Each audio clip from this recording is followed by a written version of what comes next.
మరి ఇవాళ ఉద్యమం దేనికోసం చేయాలి? ఒక్కసారి మనం ఆలోచన చేసుకోవాలి. చరిత్ర తెలుసుకున్నోడే భవిష్యత్తు నిర్మాణం చేస్తారని చెప్తారు. మరి 75 ఏళ్ళు అవుతుంది భారతదేశానికి స్వాతంత్రం వచ్చి. మరి ఇక్కడ ఇంతమంది బీసీ బిడ్డలు ఉన్నాం. ఈ 75 ఏళ్ళ స్వతంత్ర భారతదేశంలో మనకి ఏం జరిగిందన్నది ఒకసారి ఆలోచన చేసుకోవాలి. నిజానికి చాలా మంది గొప్ప గొప్ప మాటలు చెప్తారు. కులం లేదు, కులరహిత సమాజం నిర్మిస్తామని చెప్తారు. కానీ అది వాస్తవమా? భారతదేశంలో కులం ఉన్నది, అది వాస్తవం. ప్రతి ఒక్కరం కులాల ఆధారంగానే బతుకుతూ ఉన్నాం, అది కూడా వాస్తవం, కాదనలేనటువంటి వాస్తవం.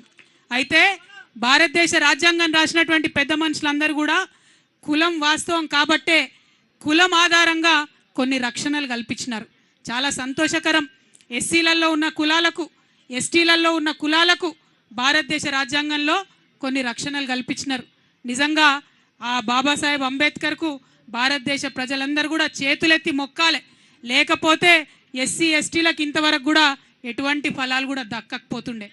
కానీ బాధాకరమైన విషయం ఏంటంటే అదే సందర్భంలో బీసీలలో ఉన్నటువంటి కులాలన్నిటికీ కూడా రాజ్యాంగంలో చేర్చి రక్షణ కల్పించుంటే బాగుండేది. కానీ అది జరగలేదు.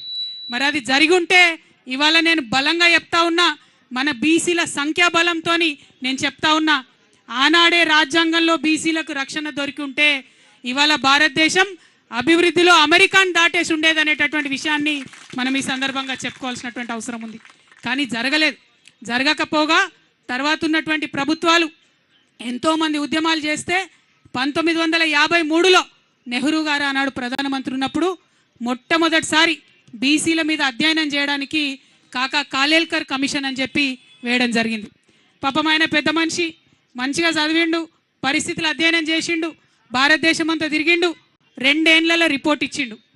అయితే నెహ్రూ గారు ఏం చేసిరంటే ఆనాడు, నువ్వు రిపోర్ట్ ఇచ్చినావు కరెక్టే, 2399 కులాలు ఉన్నాయి బీసీలల్లా అని చెప్తున్నావు కరెక్టే, అందులో 837 కులాలు ఎంబీసీ కులాలు మోస్ట్ బ్యాక్వర్డ్ ఉన్నాయని చెప్తున్నావు కరెక్టే, కానీ దీనికి ప్రాతిపదిక ఏంటిది అని ఒక ప్రైమ్ మినిస్టర్ స్థాయిలో ఆ రోజు ఆయన చెప్పి, ప్రైమ్ మినిస్టర్ నెహ్రూ గారు ఆ యొక్క రిపోర్ట్ని ఆనాడు రిజెక్ట్ చేసిండ్రు.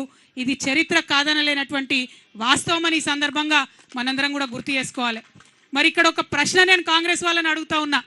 నెహ్రూ గారే కమిషన్ వేసిరి, 2 ఏళ్ళు ఆ కమిషన్ నెహ్రూ కేర్ కిందనే పనిచేసే, మరి ఏ ప్రాతిపదికన పనిచేసిందో ప్రధానమంత్రి గారికి తెలియలేదంటే, ఆ 2 ఏళ్ళు రివ్యూ చేయలేదంటే మరి ఇది కాంగ్రెస్ పార్టీ బీసీలకు చేసిన ద్రోహం కాదా అని చెప్పి నేను ఇవాళ ప్రశ్నిస్తున్నా. ఇవాళ ఇక్కడ మనం ఆలోచన చేసుకోవాలి. 1955లో ఆ రిపోర్ట్ రిజెక్ట్ చేస్తే మళ్ళా 24 ఏళ్ళు ఎవ్వరు కూడా బీసీల గురించి మాట్లాడలే. ఎక్కడా కూడా బీసీలకు ప్రభుత్వం కేంద్ర స్థాయిలో ఏమీ కూడా చేయలే. అప్పుడేం జరిగింది? కాంగ్రెస్ ఏతర ప్రభుత్వం వచ్చింది. జనతా పార్టీ మొరార్జీ దేశాయ్ గారు ప్రైమ్ మినిస్టర్ అయిన తర్వాత 1979లో బీపీ మండల్ కమిషన్ వేసిరు. కాంగ్రెస్ వాళ్ళు వేయలే మండల్ కమిషన్, వేసింది మొరార్జీ దేశాయ్ జనతా పార్టీలో. ఆయన పెద్ద మనిషి, బాగా స్టడీ చేసిండు, చాలా అన్యాయం జరుగుతుంది, 70% విద్యా ఉద్యోగాలలో మరి వాటా ఇవ్వాలని చెప్పి సంవత్సర కాలం లోపలనే రిపోర్ట్ ఇచ్చిండు.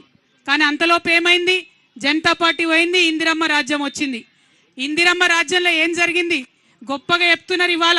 ఇందిరమ్మ రాజ్యంలో ఏం జరిగిందంటే మండల్ కమిషన్ రిపోర్ట్ తీసి 10 ఏళ్ళు బీర్వాల పెట్టి భద్రంగా తాళం వేసిండ్రు.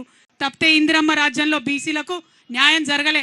ఇవాళ నేను అడుగుతా ఉన్న కాంగ్రెస్ పార్టీని, కాదంటారా ఈ వాస్తవాన్ని? 1980లో మండల్ కమిషన్ రిపోర్ట్ ఇస్తే మళ్ళా కాంగ్రెస్ ఏతర ప్రధానమంత్రి విపి సింగ్ 10 ఏళ్ల తర్వాత వచ్చేంత వరకు కూడా బీసీల గురించి కాంగ్రెస్ పార్టీ మాట్లాడిన పాపాన పోలేదు. ఇవాళ బాగా నోరు పెట్టుకొని మాట్లాడుతున్నారు. మేమందరం బీసీలం ఇందిరా పార్క్ దగ్గర 2 ముచ్చట్లు మాట్లాడుకుంటామంటే నిన్న రాత్రి 9 దాకా పర్మిషన్ ఇవ్వకుండా ఇబ్బంది పెట్టి, ఇక మీకు ఇప్పుడే బీసీలు గుర్తొచ్చిరా అంటారు. చెప్తాం మీ చరిత్ర కూడా చెప్తాం. మీరు 10 ఏళ్ళు భద్రంగా బీర్వాల పెట్టి తాళం పెట్టిరు మండల్ కమిషన్ రిపోర్టు.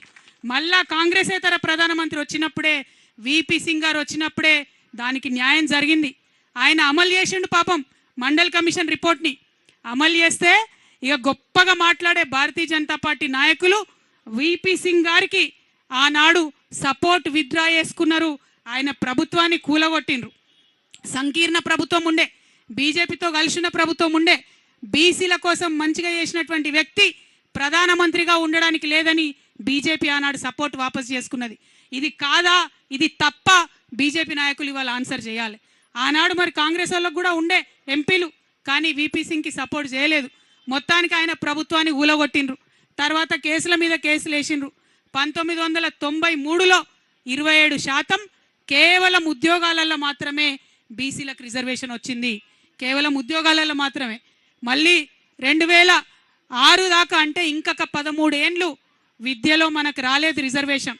2006లో మళ్ళా 13 ఏండ్లకు అప్పుడు విద్యలో రిజర్వేషన్ వచ్చింది. అంటే ఈ నెహ్రూ గారి రాజ్యంలో అన్యాయమే, ఇందిరమ్మ రాజ్యంలో బీసీలకు అన్యాయమే. తర్వాత రాజీవ్ గాంధీ గారు వస్తే ఇదే వీపీ సింగ్ గారు నేను అమలు చేస్తున్న మండల్ కమిషన్ రిపోర్ట్ అంటే పార్లమెంటులో గంటన్నర మాట్లాడతారు. రాజీవ్ గాంధీ గారు మాట్లాడి ఏమంటారు, బీసీలకు రిజర్వేషన్లు ఇస్తే ఈ దేశం విచ్ఛిన్నం అయిపోతుందని చెప్పి ఆనాడు రాజీవ్ గాంధీ గారు మాట్లాడినరు. ఇది చరిత్ర కాదని లేని వాస్తవం, ఇది తప్ప అని నేను కాంగ్రెస్ వాళ్ళని వాళ్ళు అడుగుతా ఉన్నా. ఆ తర్వాత 2006లో విద్యలో వచ్చింది రిజర్వేషన్. ఇక కొట్లాడంగా మరి సోనియమ్మ రాజ్యం వచ్చింది. సోనియమ్మ రాజ్యంలో 2011లో కులగణన చేస్తామని చెప్పి మొదలుపెట్టిండ్రు. 4500 కోట్ల రూపాయలు ఖర్చు పెట్టిండ్రు, కులగణన చేసిండ్రు. కానీ ఆ రిపోర్ట్ మాత్రం ఇంతవరకు బయట పెట్టలే. ఎందుకోసం భయం, మనం ఎంతమంది ఉన్నామో తెలిస్తే అంత వాటా ఇవ్వాల్సి వస్తుందని భయం తప్పితే ఇంకొకటి ఏమీ లేదు. 4500 కోట్లు ఖర్చు పెట్టి సోనియమ్మ రిపోర్ట్ ఇవ్వకుండానే వెళ్ళిపోయింది. ఆ తర్వాత బీజేపీ ప్రభుత్వం 2014లో వచ్చింది. వచ్చిన తర్వాత బీజేపీ వాళ్ళు కూడా ఆ రిపోర్ట్ బయట పెట్టలే. బయట పెట్టకుండా ఇప్పుడు ఏమంటారు, బాజాప్తా ఓపెన్గా చెప్తున్నారు బీజేపీ నాయకులు, మేము కులగణనకు వ్యతిరేకం, మేము కులగణన చెయ్యము అని చెప్తా ఉన్నారు ఇవాళ. అట్లా అని చెప్పి సుప్రీంకోర్టులో కూడా వాళ్ళు అఫిడవిట్ వేసిండ్రు. ఇవన్నీ ఎందుకు చెప్పుకుంటున్నామంటే 2 జాతీయ పార్టీలు, అది కాంగ్రెస్ కావచ్చు బీజేపీ కావచ్చు, అడుగడుగునా బీసీలకు అన్యాయం చేసిరు తప్పితే ఎక్కడ కూడా న్యాయం చేయలే. ఇవాళ నేను ఇప్పుడు చెప్పినటువంటి విషయాలన్నీ ఏ ఒక్కటి అవాస్తవమైనా నేను రాజకీయాల్లోంచి శాశ్వతంగా తప్పుకుంటానని చెప్పి ఛాలెంజ్ చేస్తా ఉన్నా కాంగ్రెస్ పార్టీకి, బీజేపీ పార్టీకి. నేను కరెక్ట్ మాట్లాడుతా ఉన్నా, న్యాయబద్ధంగా మాట్లాడుతా ఉన్నా, ధర్మబద్ధంగా మాట్లాడుతా ఉన్నా. ఎవరన్నా ఈ భారతదేశంలో బీసీలకు న్యాయం చేసిరంటే అది కేవలం ప్రాంతీయ పార్టీలు మాత్రమే. పైన మమతా బెనర్జీ దగ్గర నుంచి మొదలు పెట్టుకుంటే నవీన్ పట్నాయక్ గారు కావచ్చు, శరద్ పవార్ గారు కావచ్చు, ఏఐడిఎంకే కావచ్చు, డిఎంకే కావచ్చు, ప్రతి ఒక్క చోట మీరు ఎక్కడ చూసినా మన కేసీఆర్ గారు కావచ్చు, ఎన్టీఆర్ గారు కావచ్చు, కేవలం బీసీలకు న్యాయం చేసిందంటే ప్రాంతీయ పార్టీలు మాత్రమే న్యాయం చేసినాయన్న విషయం మనం విస్మరించడానికి లేదు అని మీకు ఈ సందర్భంగా నేను తెలియజేస్తా ఉన్నా. మరి ఇవాళ ఈ బీసీ మహాసభ వేదిక ద్వారా భారతీయ జనతా పార్టీని మేము మొదటి డిమాండ్ చేస్తూ ఉన్నాం. అదేంటంటే ఇప్పుడు సెన్సస్ చేస్తున్నారు, జనాభా లెక్కలు చేస్తున్నారు ఈ సంవత్సరంలో 2025లో.